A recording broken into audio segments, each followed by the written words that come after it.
Aloha YouTube, this is Kai Turner Gaming, and I'm here to show you this chess game, probably one of the sickest mates you're gonna see in an actual game. Um, Obviously one of the coolest games ever, because obviously I'm playing the Borg Defense, Borg Gambit. As always, we playing the Grabber the Borg, the best two opening positions for the intermediate players, 1,000 to 1,500 tier players. Let's get into it. They play the very standard king, queen, pawn, just let me get the center. Let me have the center. So I said, okay. Always. This is the funny part about the computer evaluation. I love that they say this. If you bring out the knight against this opening, I'd agree with it. It's a mistake. It's not a blunder, but it's definitely a mistake. Because almost in every game, I can say I got up like 80% win rate against you bringing out your knight in either the first, second, or third move, especially that knight. You're supposed to bring out, if you bring out the other knight, it's an actually amazing move. It's probably the best move. Yeah, according to the evaluation, best move. But bringing out this knight, which seems very natural because you're trying to overprotect the pawn that is you obviously being attacked, is a mistake. And I'm gonna show you why. We just pushed the pawn. Best move is to push the pawn because it forces your knight to get misplaced into some weird scenario. Like look where his knight is.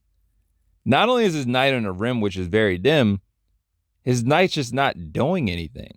And effectively, his knight's not gonna be doing anything. Now, best move is obviously to push the pawn so that you can, have that little blockade. But I wanted to be aggressive this game for that very reason because, well, queen takes, so bishop takes. Obviously getting out of the way of the queen and setting up a nice little attack and on yourself. Now he pressures, right? Most intermediate players would be, let me move my bishop back. I gotta move my bishop. Threat levels. You heard the Gotham chess video. I'm just bringing out my knight. Okay, what are you gonna do? And normally they will do something like that. See, that's what I said. The computer might say it's a blunder, but no. What I'm saying is this. You have to know who you're playing against. If I'm playing against a GM, maybe I won't play that because obviously I'm going to realize they're going to know better than that. But against other intermediate players, yeah, I'm going to play it because I know what you're thinking. Now everything is defended. I could even play something ballsy right now, like knight takes e4. That's such a swag move and this is why they really look. The computer evaluation is so savage. They even say go for bishop takes f2. Obviously you're like, why bishop takes f2? Bishop takes f2, king takes, knight takes, pawn, check, and you have a weird position where you're just kind of threatening him. His king's in the middle of the board, not doing anything. Yeah, it's not a pleasant position to play actually.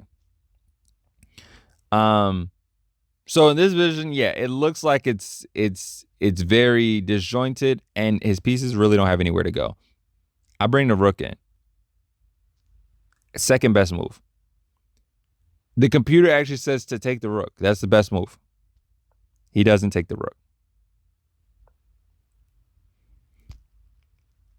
Oh, was that queen?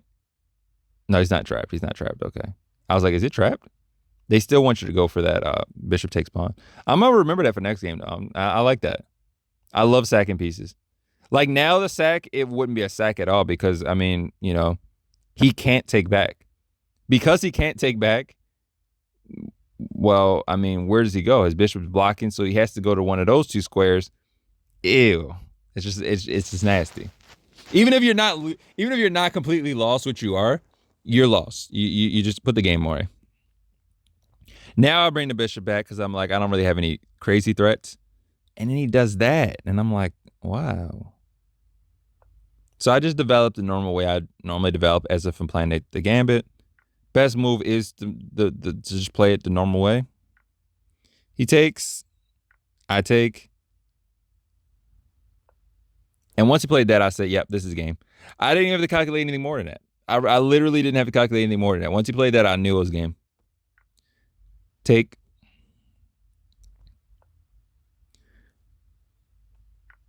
Hey, if he's gonna keep giving me free pieces, you just keep taking them. I mean, why not?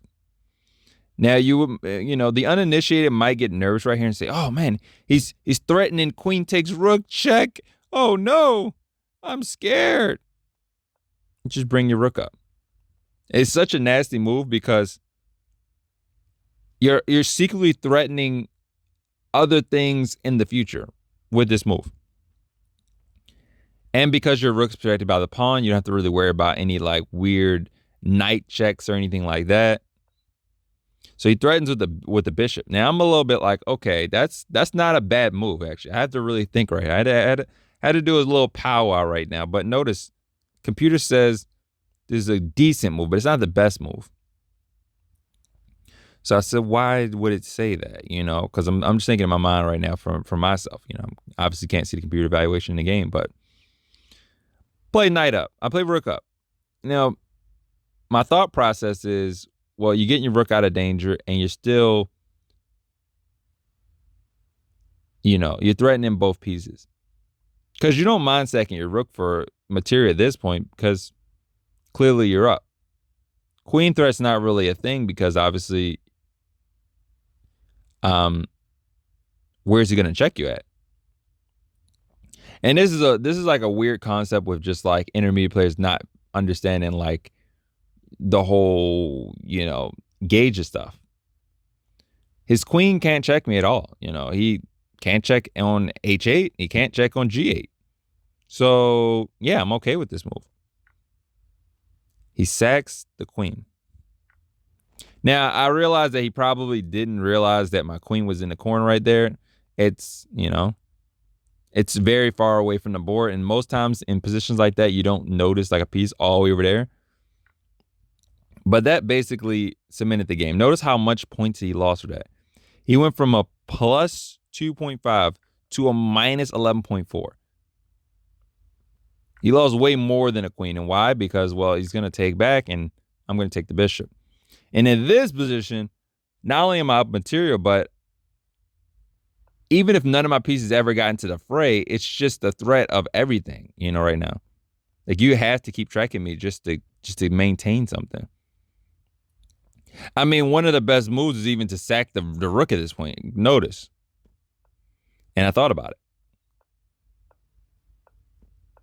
Like this move, I seen the blunder. I said, wait a second. If your knight's defending your knight, then what's defending your knight? Nothing. So I just took the knight. Took back, took that. Okay. Well, now I got two knights for a bishop. Go back to pinning you. And it's pretty much over. Now I just need to get my other pieces into the game. Only thing I was thinking in the whole thing, I'm like, okay, obviously just get your other pieces in. It's a bit awkward for the coordination, but let me get my other pieces in. Boom. Once I got this position, I was like, yeah, it's over. It's over. Just how many moves until checkmate? I happen to be playing all the best moves right now. This one was not the best move. Obviously, I had mate in one. But look how sexy this is. This is even better. Rook over. Now, what does he play? I honestly thought he would play that check that they're advising right now. I thought he would play that check just out of spite. Like, okay, boom. And I was praying he didn't play it. And guess what? He played pawn check for the very, very rare. And you do get an achievement on both platforms for doing this. King G6 checkmate. Wow, I couldn't say. YouTube is gonna demonetize me on that one. King G6. That's a tongue twister. King G6. I don't know why that's a tongue twister. It is. Checkmate. So a king mate. It's technically a king mate. Because obviously the king can't move anywhere. Rook covers the top portion. Knight covers that one key escape square for the king. And then the rook is taking care of the other ones. So Wow, it's just an amazing checkmate. Like, you don't get that very often where you get a king mate. I'm literally going from check, from me being in check to you being checkmated. A king mate. Like, this is pretty much the only scenario where you ever see that. You really almost have to be in check for you to get a king checkmate. Basically, yeah. And I actually did see this. I actually did see this. I was just thinking that he wouldn't play a pawn move. Like, that was just perfect. It was actually perfect that he played the pawn. Because if he played rook, then I wouldn't be able to do it. I would have to move up, and then I thought about it. I was like, it's still mate, but it's just not a beautiful mate. It's just two knights and two rooks and a knight. You know, it's not as, it's a good mate, but it's not as good. But a king mate, oh, just wanted to show you guys this. As always, if you got chess videos, you want to talk about chess, and leave it in the comment section below. Hit the like button if you liked the video. Subscribe if you really liked it. And as always, have an awesome day.